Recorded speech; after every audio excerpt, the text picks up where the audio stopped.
Welcome back to our channel where we dive deep into the daily drama of Port Charles. Today is a beautiful day to unravel the tangled webs of our favorite daytime families, and we have so much shocking ground to cover. Let us jump right into the heart of the latest turmoil without delay. I have been watching this show for decades, and the sheer desperation radiating from Brooklyn Quartermain recently is absolutely palpable. Hitting Jordan Ashford and fleeing the scene is a monumental crime that has been eating away at her conscience day and night. She is terrified of losing her marriage to Harrison Chase and the chance to adopt baby Phoebe. The psychological weight is crushing her, forcing her to look outside her usual family support system. Tracy Quartermain demands absolute silence to protect the family name, but Brooklyn knows silence is not a strategy, it is a ticking time bomb. This desperation pushes her toward an unthinkable alliance, crossing the invisible boundary between the legitimate Quartermain family and the dark, dangerous underworld of Port Charles. Seeing a Quartermain willingly walk into Sonny Corinthos' territory is always a fascinating shift in the power dynamic of our beloved city. Brooklyn approaches Sonny not out of respect, but out of sheer, unadulterated panic. She pleads for his help to make the hit-and-run evidence disappear, hoping his mob connections can bury the truth forever. I remember when the Quartermains would rather lose everything than ask a mobster for a favor, but times have certainly changed. Brooklyn believes Sonny is the only one equipped to handle a crisis of this magnitude without alerting the police, completely bypassing her own husband's badge. But as any longtime viewer knows, Sonny Corinthos does not operate a charity, and his protection always comes with a steep, often devastating price tag attached. Why would he help a legacy family without gaining ground? He simply would not. Sonny agrees to help, but his demand is nothing short of corporate extortion.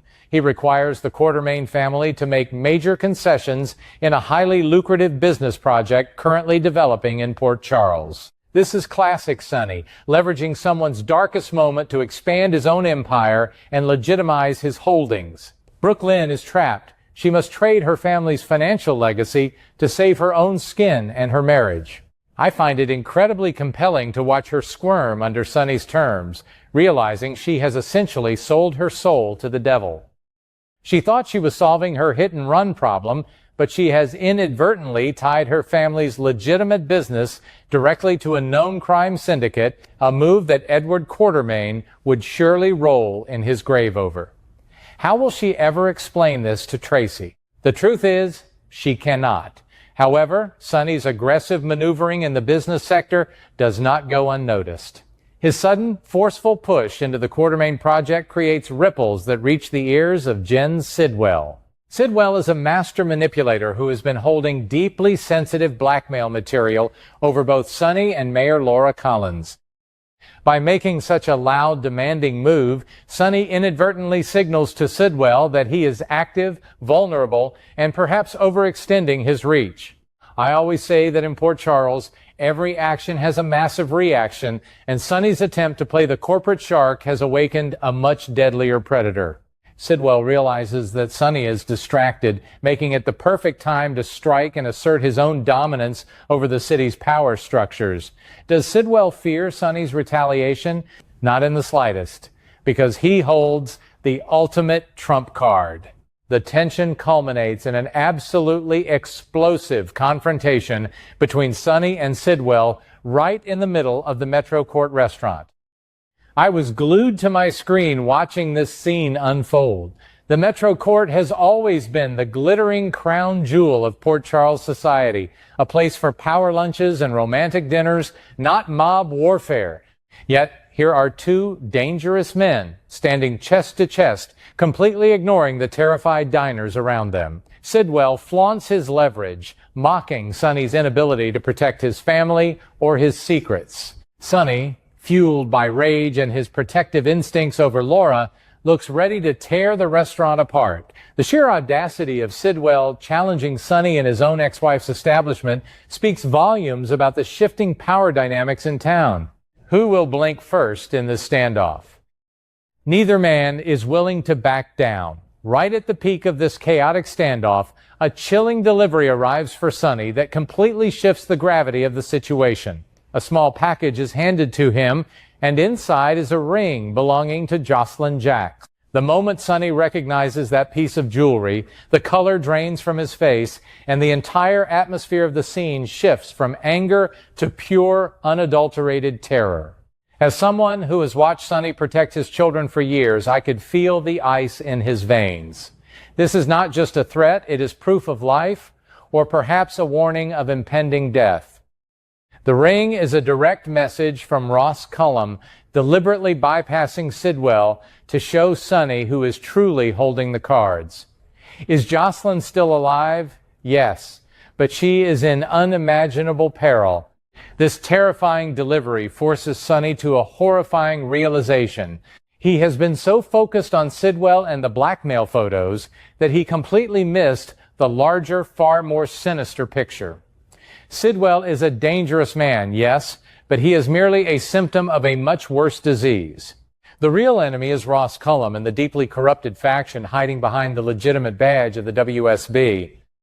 I have always found the WSB storylines fascinating, especially when they blur the lines between international espionage and outright villainy. Sonny realizes that his mob tactics are practically useless against a massive, government-funded intelligence agency that has gone rogue. Cullum is using Jocelyn as a pawn in a much larger global chess game, and Sonny is suddenly playing catch-up against a phantom. Thinking about Jocelyn trapped at Windermere, suffering a severe psychological breakdown, is absolutely heart-wrenching. She is experiencing a terrifying parallel to what Anna Devon went through years ago when the WSB sent her to France. Cullum is not just holding Jocelyn hostage, he is actively destroying her mind to ensure she can never testify or fight back. Sonny holding her ring in the middle of the Metro Court is a stark reminder of his failure to protect her. He thought he was the ultimate protector of his family, but the WSB has infiltrated his territory, snatched his stepdaughter, and left him utterly powerless. This realization shatters Sonny's ego and forces him to reevaluate every single alliance he has in Port Charles. Can he save her before her mind is gone? He must, or Carly will never forgive him. While Sonny is dealing with this international crisis, the local drama surrounding Brook takes an absolutely mind-bending turn. We all know Brook was the driver who struck Jordan, and we all expected her to eventually face the music or have Sonny magically erase the evidence. But the writers have thrown us a curveball that I am still trying to wrap my head around. Instead of Brook getting arrested, the evidence somehow points in a completely different direction, landing squarely on Willow Kane. The sheer shock of seeing Willow being framed for the hit and run is a masterstroke of soap opera storytelling.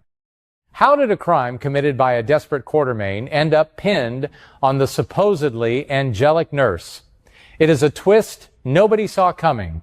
I have to ask myself, who orchestrated this brilliant, devastating frame-up? We know Michael Corinthos has been plotting in the shadows, desperate to push Willow and Chase into a compromising position. Did Michael manipulate the evidence to frame Willow, hoping the stress would drive her into Chase's arms for comfort? Or is this the work of someone else entirely? Perhaps someone trying to protect Brook at all costs. Whatever the mechanism, seeing Willow handcuffed and accused of leaving Jordan Ashford for dead is jarring. Willow has spent years cultivating an image of moral superiority, despite her recent, highly questionable actions involving Drew Kane. Now, she is facing severe criminal charges for a violent act she did not commit. The irony of this situation is absolutely delicious. Willow has been secretly drugging Drew, engaging in dark, manipulative behavior behind closed doors, yet she is arrested for a completely unrelated vehicular assault. It is as if the universe is balancing the scales, punishing her for her hidden sins through a false accusation. I cannot help but wonder how she will handle the brutal reality of a jail cell. She is already cornered by Jack Brennan, who knows she drugged him, and now she is facing the full wrath of the Port Charles Police Department. Her entire carefully constructed life is imploding simultaneously, and she has absolutely no one to blame but the chaotic forces swirling around her. Will she break under the pressure? I believe she is much more fragile than she appears. The emotional toll this takes on Harrison Chase is another layer of absolute brilliance. Chase is a dedicated detective, a man who believes deeply in the law. Now the woman he once loved and is currently being drawn back to is accused of a heinous crime. Will Chase be the one to process her arrest? Furthermore, Brook has to stand by and watch an innocent woman take the fall for her crime. Brook may have wanted to avoid prison, but can her conscience truly survive watching Willow lose her freedom, her children, and her reputation? Brook has always had a selfish streak, but she is not a monster. This guilt might just break her completely. I strongly believe that Brook is going to crack under this specific pressure. It is one thing to hide a secret. It is an entirely different beast to watch someone else be destroyed by it.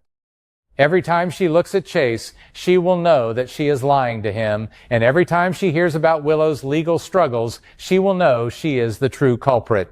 Tracy will undoubtedly demand that Brook maintain her silence, arguing that Willow's misfortune is a blessing in disguise for the Quartermaine family. But I do not think Brook can stomach that level of cruelty. The internal battle between her self-preservation and her basic human decency is going to provide some of the most compelling television we have seen all year.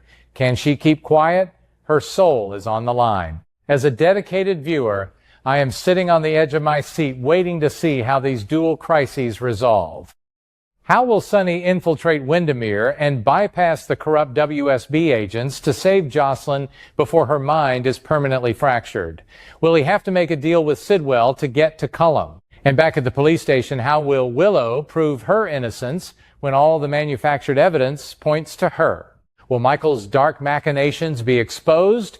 Or will Brook finally step up and confess to hitting Jordan, sacrificing her own future to save Willow? The stakes have literally never been higher, and the emotional fallout from these upcoming revelations will undoubtedly change the landscape of Port Charles forever.